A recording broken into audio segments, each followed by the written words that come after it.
इसके बाद संचय की क्लास होगी और क्रमचय और संचय के सभी कंसेप्टों को आराम से समझ लेने के बाद आपको प्रायिकता की डिटेल क्लास हम पढ़ाने का प्रयास करेंगे और इसके बाद जल्द ही बोर्ड पर हम सभी क्लासों को लाना चालू करेंगे। यहाँ पर देखिए क्रमचय का मतलब क्या होता है, किसी समुच्चय में से कुछ या सभी अवयव को लेकर साथ में बनाई जा सकने वाली विभिन्न व्यवस्थाओं को क्या कहते हैं, क्रमचय कहते हैं।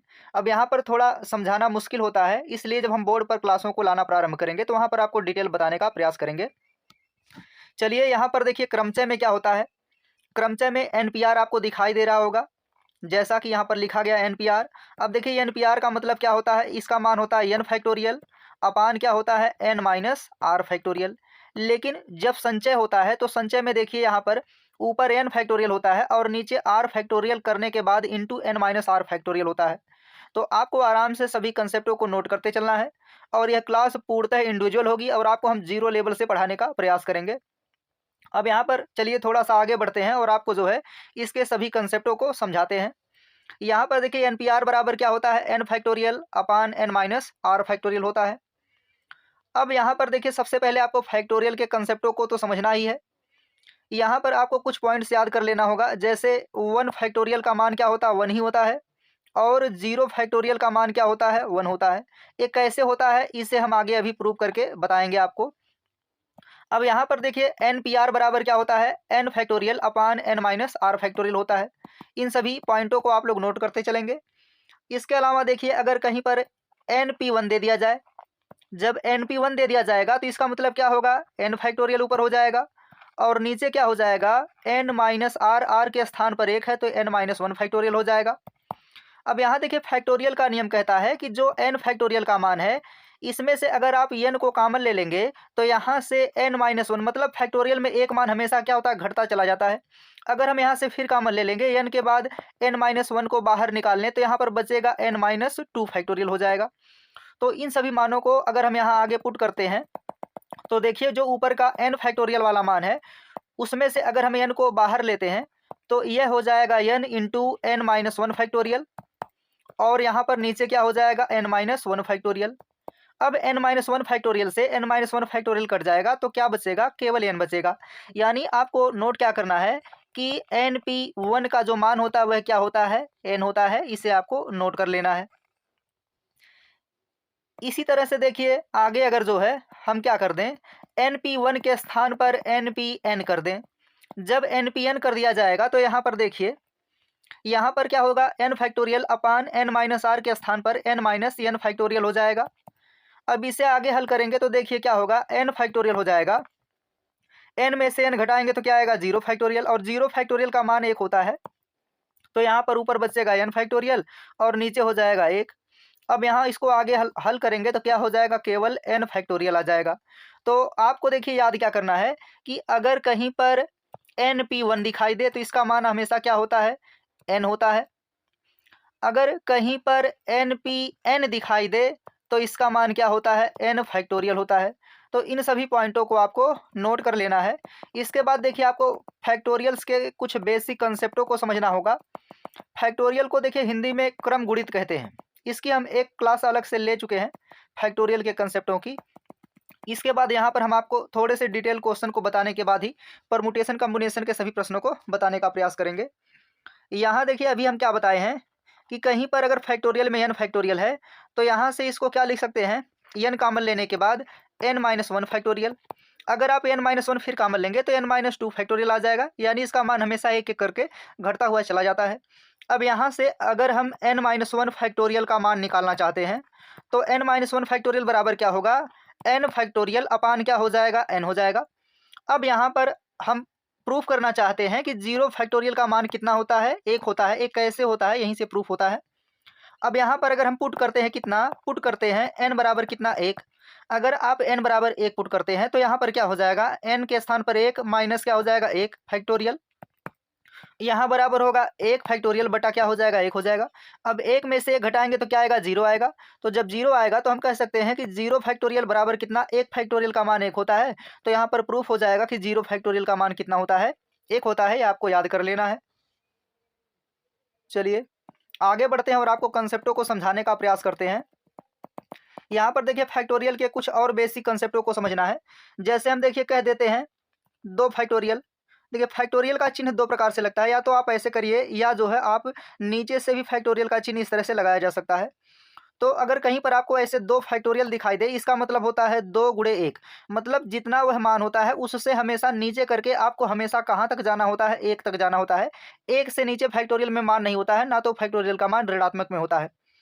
इसके बाद चलिए आगे देखते हैं। जैसे मान लीजिए कहीं पर 3 फैक्टोरियल दिखाई दे, तो 3 फैक्टोरियल का देखिए फैक्टोरियल को हिंदी में क्रम गुणित कहते हैं। तो इसे आप कह सकते हैं कि कितना 3 गुणे 2 गुणे कितना 1 होता है। अब आप अगर यहाँ गुणा कराएंगे तो कितना होगा, 2 हो जाएगा। यहाँ गुणा कराएंगे तो 3 दूना 6, 6 कम 6 हो जाएगा। ऐसे मान लीजिए कहीं पर 4 फैक्टोरियल दिखाई दे, तो 4 फैक्टोरियल का मतलब क्या है, आप सीधे 4 का 6 में गुणा करा दीजिए, या तो यहाँ पर 4 गुणे 3 गुणे 2 गुणे 1 कर लीजिए। तो यहाँ पर कितना हो जाएगा, 4 3 12 दूना कितना हो जाएगा, 24 हो जाएगा। इसी तरह से मान लीजिए कहीं पर फैक्टोरियल 5 है, तो आप इसे लिख सकते हैं 5 गुणे कितना 4 फैक्टोरियल का मान। अब देखिए 4 फैक्टोरियल का मान कितना 24 है, तो आप सीधे ऐसे भी याद कर सकते हैं कि 5 गुणे कितना 24। अब गुणा करा लेंगे तो 5 चौक कितना हो जाएगा 20 के शून्य, 2 बचेगा, 5 दूना 10, 2 कितना हो जाएगा 12। तो 5 फैक्टोरियल का मान कितना होता है, 120 होता है। इसके बाद देखिए उम्मीद है आप समझ गए होंगे। कहीं पर 6 फैक्टोरियल दिखाई दे, तो इसका मतलब आप 6 से लेकर के 1 तक का गुणा करेंगे। 8 फैक्टोरियल दिखाई दे, तो आप 8 से लेकर के 1 तक का गुणा करेंगे। और आपको याद क्या करना है कि 0 फैक्टोरियल का मान 1 होता है, और 1 फैक्टोरियल का मान भी कितना होता है, 1 होता है।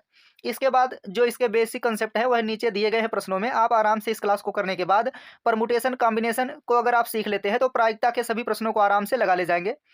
ये जो परमुटेशन कॉम्बिनेशन का टॉपिक है, यहाँ से देखिए सभी क्षेत्रों में प्रश्न बनते हैं, चाहे वह रेलवे का हो, यूपीपी का हो, यूपीएसआई का हो, सभी क्षेत्रों में परमुटेशन कॉम्बिनेशन से प्रश्न आया करते हैं। यहाँ पर देखिए दिया गया है एन फैक्टोरियल केवल धनात्मक पूर्णांकों के लिए ही परिभाषित होता है। यानी इसका मतलब देखिए क्या है कि अगर कहीं पर जो है फैक्टोरियल 2 लिख दिया जाए या फैक्टोरियल 5 लिख दिया जाए, तो इसका आप मान आराम से ज्ञात कर सकते हैं। लेकिन अगर यही मान ऋणात्मक हो जाए, ऋणात्मक का मतलब क्या हो जाए, देखिए नीचे दिया भी गया है। ऋणात्मक पूर्णांकों के लिए क्रमगुणित संकेतन मतलब फैक्टोरियल का मान परिभाषित नहीं होता है, मतलब ज्ञात नहीं कर सकते हैं। तो ज्ञात किसका कर सकते हैं, जैसे देखिए फैक्टोरियल 5 हो जाए, फैक्टोरियल 3 हो जाए, 0 फैक्टोरियल हो जाए, 1 फैक्टोरियल हो जाए, तो इसका मान आप ज्ञात कर सकते हैं, यहाँ प्लस का चिन्ह लगा हो या ना लगा हो। लेकिन जब ऋणात्मक में फैक्टोरियल होता है, जैसे मान लीजिए हम कहते हैं फैक्टोरियल -5, इसका मान बताइए, तो देखिए इसके लिए जो है फैक्टोरियल परिभाषित नहीं होता है, यानी इसके मान को आप ज्ञात नहीं कर सकते हैं। इसके अलावा देखिए कहीं पर दे दे माइनस फैक्टोरियल 10 का मान बताइए, तो आप इसके मान को ज्ञात नहीं कर सकते हैं। तो ये दूसरा पॉइंट यहाँ कहा गया है कि ऋणात्मक पूर्णांकों के लिए क्रमगुणित मतलब फैक्टोरियल का जो मान होता है वह परिभाषित नहीं होता, अर्थात ज्ञात नहीं कर सकते हैं। यानी अगर कहीं भी फैक्टोरियल का चिन्ह लगा हो और उसके पहले कोई संख्या है और संख्या के पहले माइनस लगा है, तो उसका आप मान ज्ञात नहीं कर सकते हैं। इसके बाद देखिए अगला क्या दिया है, अपरिमेय संख्या के लिए क्रमगुणित परिभाषित नहीं है। देखिए अपरिमेय संख्या का मतलब क्या होता है, अपरिमेय संख्या का मतलब देखिए क्या है कि जो परिमेय ना हो। परिमेय ना होने का मतलब देखिए क्या है, जैसे मान लीजिए हम कह देते हैं करड़ी में कितना 2 हो जाए, या क्या हो जाए करड़ी में 3 हो जाए, और यहाँ इसके बाद फैक्टोरियल लगा हो, या करड़ी के अंदर ही फैक्टोरियल लगा हो। तो जब आप करड़ी के मान को हल नहीं कर सकते हैं, तो ऐसी स्थिति में ये संख्याएं अपरिमेय होती हैं। और जब अपरिमेय हैं, तो यहाँ पर जो है इसका आप क्रमगुणित ज्ञात नहीं कर सकते अथवा फैक्टोरियल का मान ज्ञात नहीं कर सकते हैं। जैसे कोई कह दे कि बताइए फैक्टोरियल 7 का मान क्या होगा और करड़ी में लगा दे, तो आप इसके मान को ज्ञात नहीं कर सकते हैं। लेकिन अगर कोई कह दे कि फैक्टोरियल 4 का मान क्या होगा और करड़ी लगा के बताए, तो देखिए अगर फैक्टोरियल करड़ी से बाहर है, तो आप 4 का मान कितना होता है 2, तो ज्ञात कर सकते हैं। इसके बाद चलिए आगे बढ़ते हैं। अगला देखिए पॉइंट क्या दिया गया है, भिन्नात्मक रूप की संख्याओं का क्रमगुणित जो है परिभाषित नहीं होता है। इसका मतलब क्या है कि जैसे मान लीजिए कोई कह दे कि 5/2 फैक्टोरियल का मान ज्ञात कीजिए, या जो है 4/7 फैक्टोरियल का मान ज्ञात कीजिए, या जो है पॉइंट में दे दिया जाए 1.5 फैक्टोरियल का मान ज्ञात कीजिए। तो ऐसे प्रश्नों के लिए देखिए आप इसे हल नहीं कर सकते हैं, मतलब भिन्नात्मक रूप हो जाए, ऋणात्मक हो जाए, अपरिमेय हो जाए, तो ऐसी संख्याओं का आप फैक्टोरियल ज्ञात नहीं कर सकते हैं। इन पॉइंटों को आप आराम से नोट कर लेंगे और एक बार समझ लेंगे। चलिए इसके बाद आगे बढ़ते हैं, और यहाँ देखिए नीचे समझने के लिए कुछ प्रश्न दिए गए हैं। इन प्रश्नों को समझ लेने के बाद आप फैक्टोरियल के प्रश्नों को गलत नहीं करेंगे। देखिए पहला प्रश्न दिया गया है, कि 3+5 फैक्टोरियल का मान क्या होगा। तो देखिए 3+5 अगर ब्रैकेट के अंदर लिखा गया है तो आपस में जुड़ जाएंगे, कितना हो जाएगा 8 फैक्टोरियल हो जाएगा। और 8 फैक्टोरियल का मतलब देखिए 8 से लेकर के 1 तक की सभी संख्याओं का गुणा होता है। तो इसे लिखेंगे 8 गुणे 7 गुणे 6 गुणे 5 गुणे 4 गुणे 3 गुणे 2 गुणे 1 तक जब गुणा करेंगे तो फैक्टोरियल 8 का देखिए मान होता है 40,320 होता है। कितना होता है 40,320 होता है। इसके बाद देखिए अगला दिया है 8 माइनस 3 फैक्टोरियल का मान ज्ञात करना है। तो 8 में से अगर आप 3 को घटा लेंगे तो कितना आ जाएगा 5 फैक्टोरियल आ जाएगा। तो यहाँ पर आएगा कितना फैक्टोरियल 5 आएगा। और फैक्टोरियल 5 का देखिए मान होता है 120 होता है। इसके बाद देखिए अगला दिया है फैक्टोरियल 3 प्लस फैक्टोरियल 4। तो देखिए ये दोनों मान क्या है अलग अलग हैं। और जब दोनों मान अलग अलग हैं तो आपको क्या करना पड़ेगा, पहले आप फैक्टोरियल 3 का मान लिखेंगे। तो जब फैक्टोरियल 3 का मान रखेंगे तो फैक्टोरियल 3 का मतलब 3 गुणे 2 गुणे 1, तो 3 दूना कितना होगा 6। और 4 का मान 4 3 12 दूना कितना होता है 24। अब जोड़ लेंगे तो 24 6 कितना हो जाएगा 30 हो जाएगा। इसके बाद देखिए अगला दिया गया है 5 फैक्टोरियल माइनस 2 फैक्टोरियल। तो 5 फैक्टोरियल का मान कितना होता है 120 होता है। आप ऐसी गलती नहीं करेंगे कि 5 में से 2 घटा दीजिए 3 फैक्टोरियल और 3 फैक्टोरियल का मान 6 होता है, गलत हो जाएगा। क्यों? चूंकि यहाँ पर ब्रैकेट नहीं लगा है। अब यहाँ पर 120 में से कितना घटाना है 2 फैक्टोरियल का मान 2 होता है। तो कितना हो जाएगा 118 आ जाएगा। अगला देखिए दिया गया है 2 गुणे 3, इसके बाद जो है ब्रैकेट में है।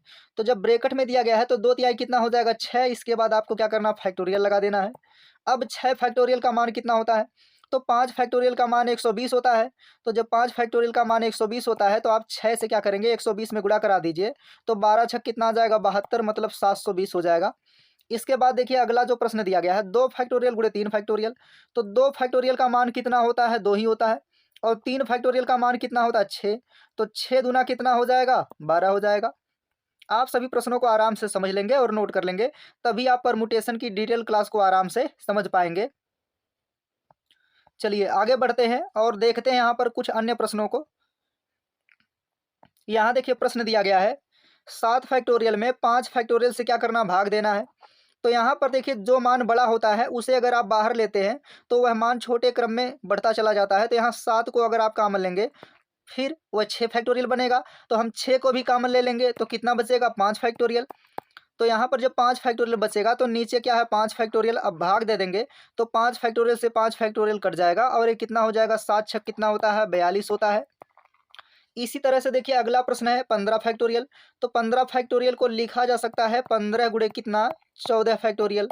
अब नीचे देखिए क्या है 14 फैक्टोरियल है।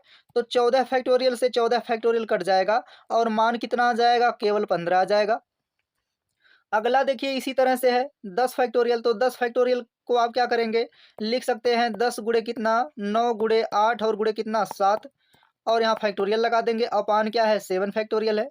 अब यहाँ 7 फैक्टोरियल से 7 फैक्टोरियल कट जाएगा और यहाँ 8 9 कितना 72 होता है, और एक जीरो लगा देंगे तो कितना आ जाएगा 720 आ जाएगा।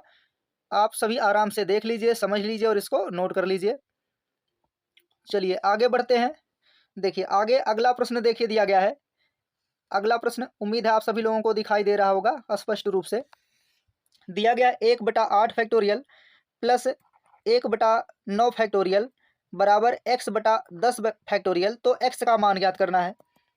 ऐसे प्रश्नों में देखिए आप क्या करेंगे, यहाँ पर सब में जो कॉमन लेने युक्त मान है वही लाने का प्रयास करेंगे। तो 1/8 फैक्टोरियल को आप ऐसे ही रहने देंगे, प्लस 1 देखिए जो 9 फैक्टोरियल है इसमें से 9 कॉमन लेंगे तो ये बचेगा 8 फैक्टोरियल के रूप में। और बराबर जो x अपान कितना दिया गया 10 फैक्टोरियल, इसे आप लिख सकते हैं 10 गुणे कितना 9 और गुणे कितना 8 फैक्टोरियल। अब सभी में नीचे 8 फैक्टोरियल कॉमन है तो 8 फैक्टोरियल से क्या करेंगे सभी को कटा लेंगे। तो यहाँ क्या बचेगा 1/1 बचेगा, प्लस यहाँ क्या बचा है 1/9 बचा है, बराबर x बटा कितना बचा है, तो x/10 9 90 बचा है।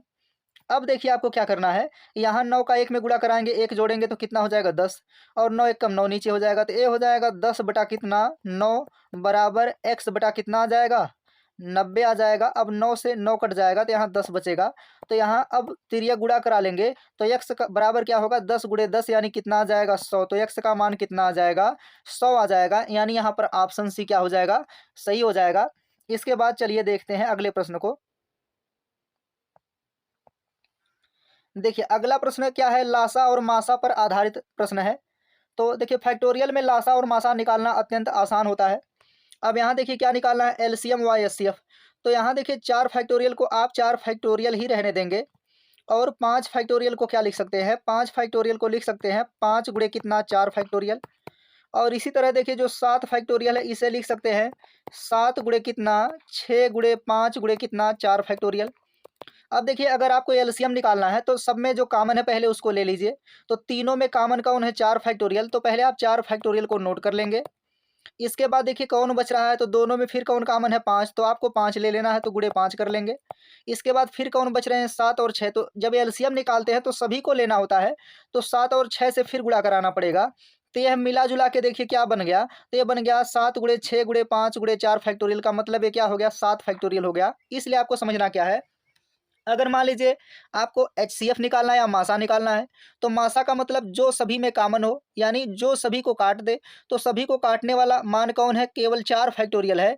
इसलिए ऐसे प्रश्नों में देखिए शॉर्टकट क्या बनता है, यानी फैक्टोरियल वाले प्रश्नों में अगर लासा या मासा निकालना है तो आप हमेशा याद कर लीजिए, यदि लासा निकालना होगा तो जो फैक्टोरियल का सबसे बड़ा मान होता है, जैसे यहाँ पर 7 फैक्टोरियल, यही क्या है, लासा है। यदि मासा की बात की जाएगी तो जो सबसे छोटा मान होगा वही क्या होगा, मासा होगा। कब, जब फैक्टोरियल लगा होता है। तो यहाँ पर देखिए मासा कितना आ जाएगा, 4 फैक्टोरियल आ जाएगा, और एलसीएम या लासा कितना आ जाएगा, 7 फैक्टोरियल आ जाएगा। अब उम्मीद है आप समझ गए होंगे। जब समझ गए हैं तो ऐसे प्रश्नों को देखिए आपको ओरल करना है, देखते ही उत्तर देना होता है। तो पहले प्रश्न में आप उत्तर कितना देंगे, एलसीएम कहा जाएगा, तो एलसीएम देखिए सबसे बड़ा वाला मान, तो एलसीएम इस प्रश्न के लिए कितना आ जाएगा, 7 फैक्टोरियल आ जाएगा। अगर कहा जाए एचसीएफ या जीसीडी मतलब हाईएस्ट कॉमन मान जो है कितना हो जाएगा, तो यहाँ देखिए एचसीएफ, तो एचसीएफ कितना होगा, सबसे छोटा वाला मान कितना है, 4 फैक्टोरियल हो जाएगा।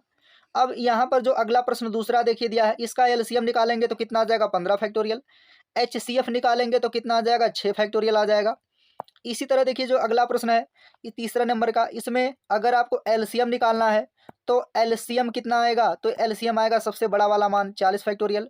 अगर एचसीएफ निकालना है यानी मासा निकालना है, तो मासा का मतलब वह बड़ी से बड़ी संख्या जो सभी को काटे। तो सभी को काटने का मतलब 17 फैक्टोरियल भी कटे, 25 फैक्टोरियल भी कटे और 40, तो क्या हो जाएगा, 17 फैक्टोरियल आ जाएगा।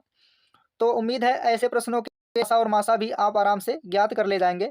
इसके बाद देखिए यहाँ पर लास्ट प्रश्न देखिए दिया गया है, 1 factorial plus 2 factorial plus 3 factorial आगे डॉट डॉट करके दिया गया 50 फैक्टोरियल को 4 से भाग देने पर शेषफल क्या होगा। ऐसे प्रश्नों में देखिए आपको थोड़ी सी जानकारी होनी चाहिए। यहाँ पर यदि आप 4 फैक्टोरियल का मान लिखेंगे तो ये होता है 4 गुणे कितना, 3 गुणे 2 गुणे कितना होता है, 1 होता है। अब अगर आप इसमें 4 से भाग देंगे तो यहाँ 4 से भाग देंगे तो रिमाइंडर क्या बचेगा, 0 बचेगा। अगर आप 5 फैक्टोरियल लेते हैं तो 5 फैक्टोरियल में देखिए क्या होगा, 5 गुणे 4 फैक्टोरियल होगा, और यहाँ भी 4 से भाग देंगे तो यहाँ 4 से मान तो कट जाएगा, तो यहाँ रिमाइंडर क्या बचेगा, 0 बचेगा। इसका मतलब क्या है, इस प्रकार के प्रश्नों में यदि फैक्टोरियल के प्रश्न हो और आपको भाग देकर शेषफल निकालना है, तो आप देखेंगे कि वह जो जिससे भाग देना है वह मान कितना है। अब जो मान दिया गया है यह देखिए 4 है, तो 4 फैक्टोरियल कट जाएगा, तो इसका मतलब जो 4 से लेकर के 50 तक के सभी मान हैं, ये सभी मान क्या है, 4 से पूर्णतः कटेंगे और शेषफल क्या आएगा, 0 आएगा। जब शेषफल 0 आएगा तो हमें शेषफल निकालने के लिए केवल कहाँ तक शेषफल को निकालेंगे, हम केवल 3 फैक्टोरियल तक शेषफल निकालेंगे और उसमें 0 को जोड़ेंगे तो जो मान आएगा वही क्या होगा, शेषफल होगा। तो यहाँ पर देखिए 1 फैक्टोरियल का मान क्या होता है, 1 ही होता है, तो 1 हो जाएगा। 2 फैक्टोरियल का मान कितना होता है, 2 होता है, और 3 फैक्टोरियल का मान क्या होता है, 3 दूना 6 होता है, और आगे 0 आएगा तो 0 को अगर जोड़ना है तो कोई प्रभाव नहीं पड़ेगा। तो यहाँ पर आप केवल इन्हीं अंकों को जोड़ेंगे और 4 से भाग दे देंगे।